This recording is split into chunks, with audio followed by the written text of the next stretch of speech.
Hello, everyone, and welcome to another edition of Ian Saturday Night.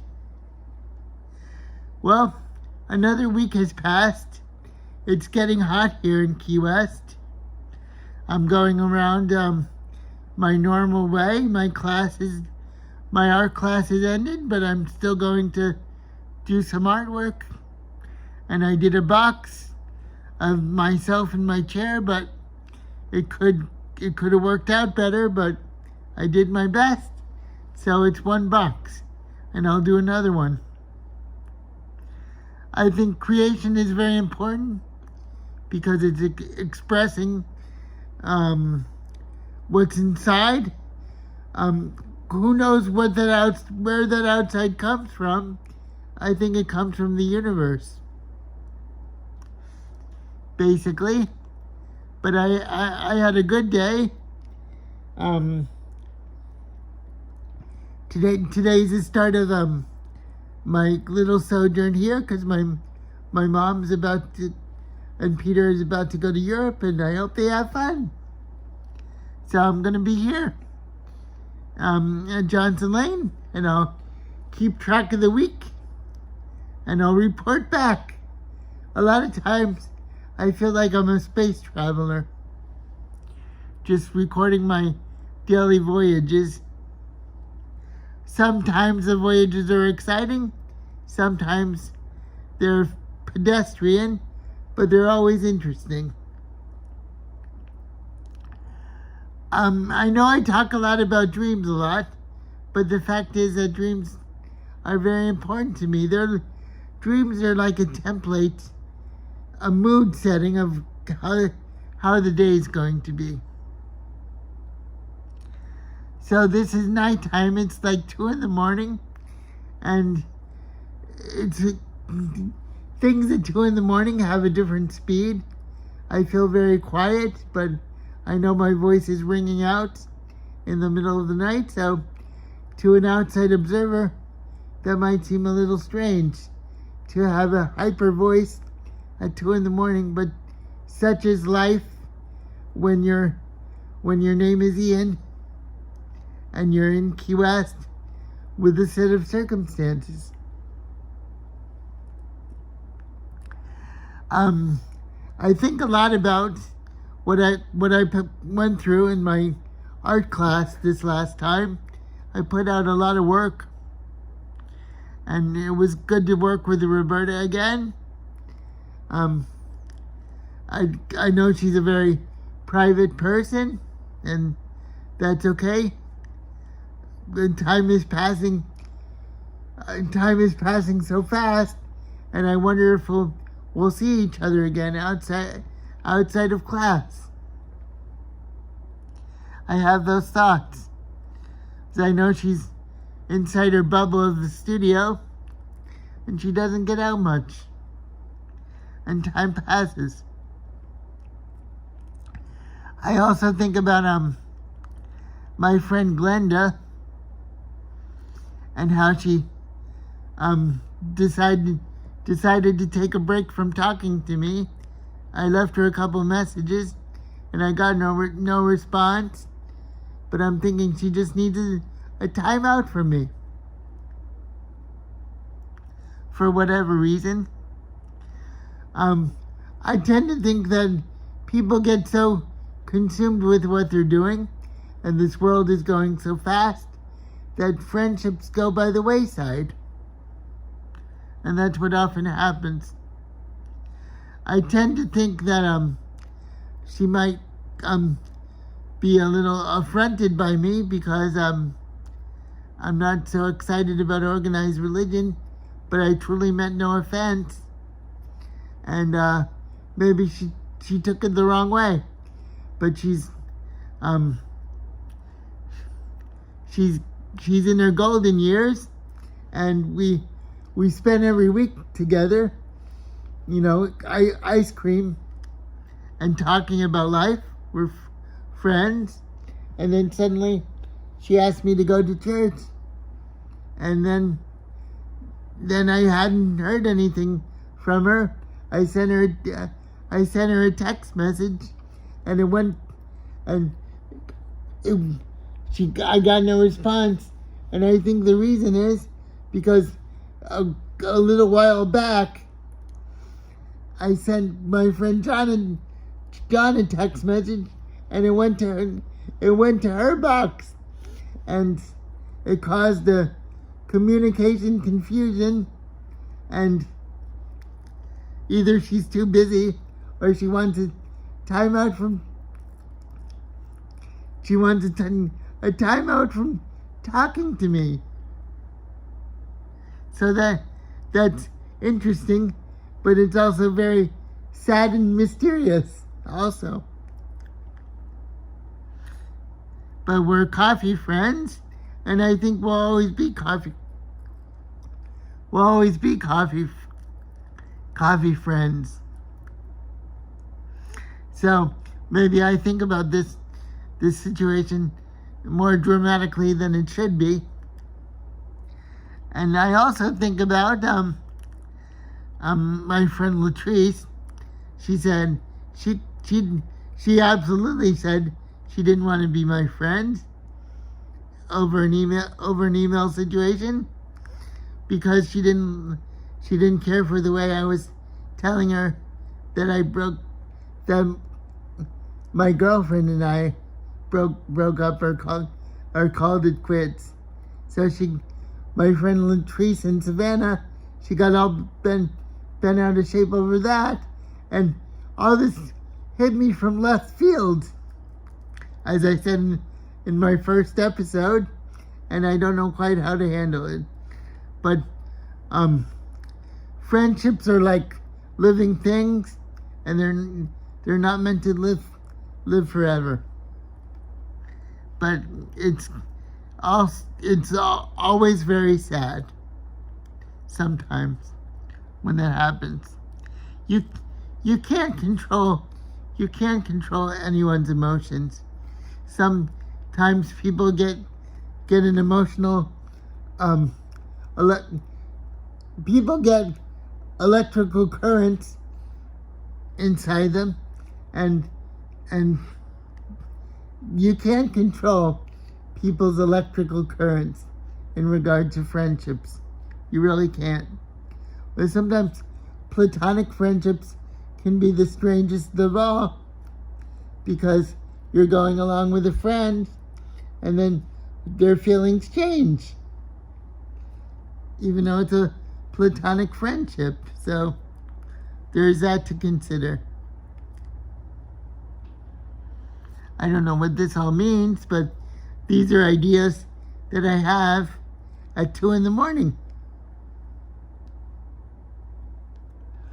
I'm just trying to go one day at a time, basically, and creating as I go. I had a good art class, though. It was good to make things, and maybe I didn't make things with equal intensity all the time, but I kept working, and that's the idea. To create and explore, not to be hung up on being a painter or a writer or an actor or a poet or a waiter or a, whatever you are, or a pool cleaner or a garbage man or a city commissioner, a teacher, or a guru. It's a shame that we're hung up on all these labels when we could just explore ourselves. But not everyone has the absolute luxury of dropping their labels and exploring things. We're all conditioned by our brain patterns and the universe. That's just the way things are. But if you're a creative person, I think you try to break down the barriers a little bit of what makes you a unique person, and you try to experience things in different forms. So, springtime in Key West is always fast and furious. There's a lot of people around. But then spring goes away and summer comes around and things start to slow down and people go back up north. All my life, I've been in resorts, and there's always the same pattern going on. It's very hectic in the winter and the spring, and then as summertime rolls around, people sort of scatter and go to other places. That's life. I think a lot about my time when I was younger. I think I was a very curious person, but I was also very watchful. And I told a friend of mine, I told Joaquin, I said, by text message, I actually confessed to her that when I was a kid, I was hypnotized by life. When I was very young, life had a way of freaking me out because I was hypersensitive about my body, so that was interesting. But I always had I was haunted by staying still, that it would bother me sometimes staying so still, so I'd always want to cause some kind of motion around me, some kind of theatrical motion. So my mom told me I took the cereal bowl and I knocked it over just because I wanted to see what would happen. And I was about 3 years old at the time. So that's very revealing. To cause a commotion when I was 2 or 3. But I suppose a lot of 2 or 3 or two, a lot of toddlers and babies do that.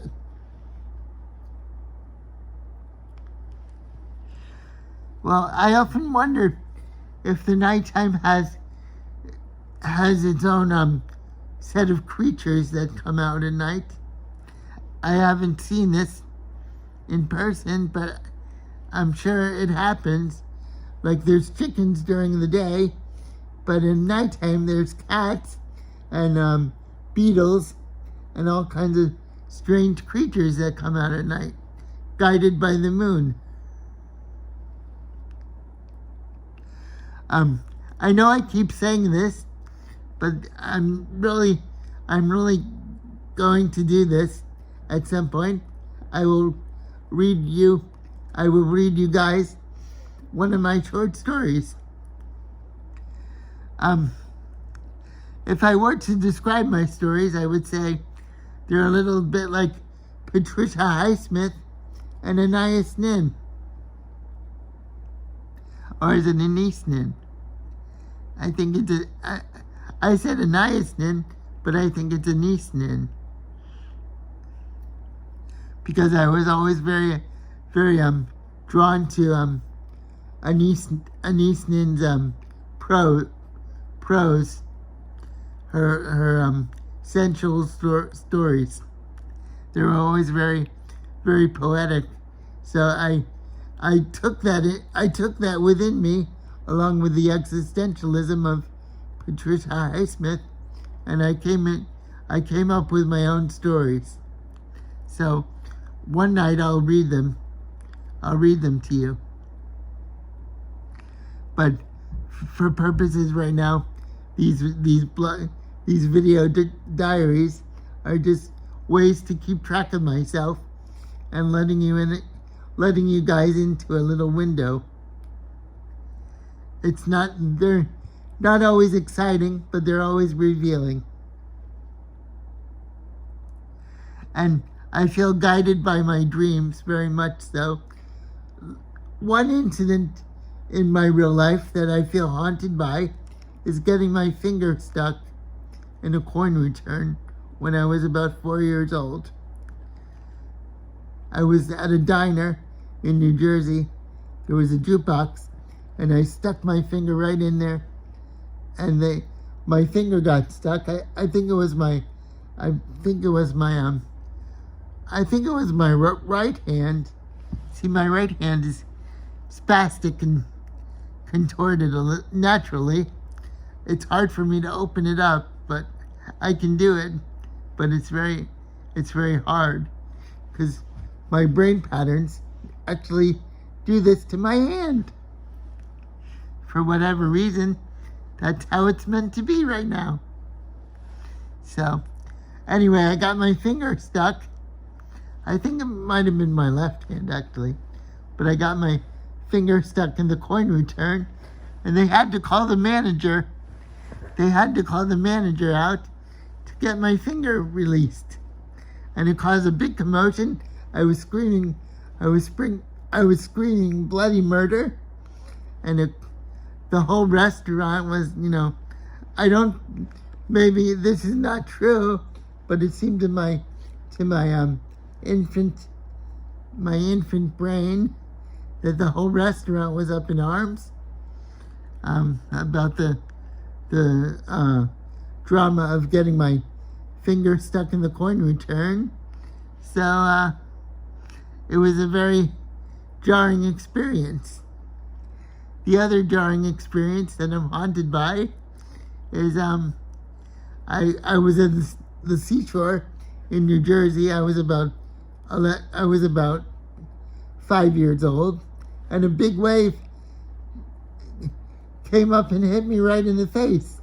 I was alone by the water, and a huge wave came up and just smacked me right in the face. So those are two experiences. I'm jarred by the suddenness of life in many ways. So these things are very interesting when they happen to me because they provoke a reaction. Okay, everyone. That's it for... I'm going to leave you for a week. And this has been another episode of Ian Saturday Night. So I'll see you next week, everybody. And thank you for anyone who tunes in to listen to my transmission from outer space in Key West, Florida. Bye.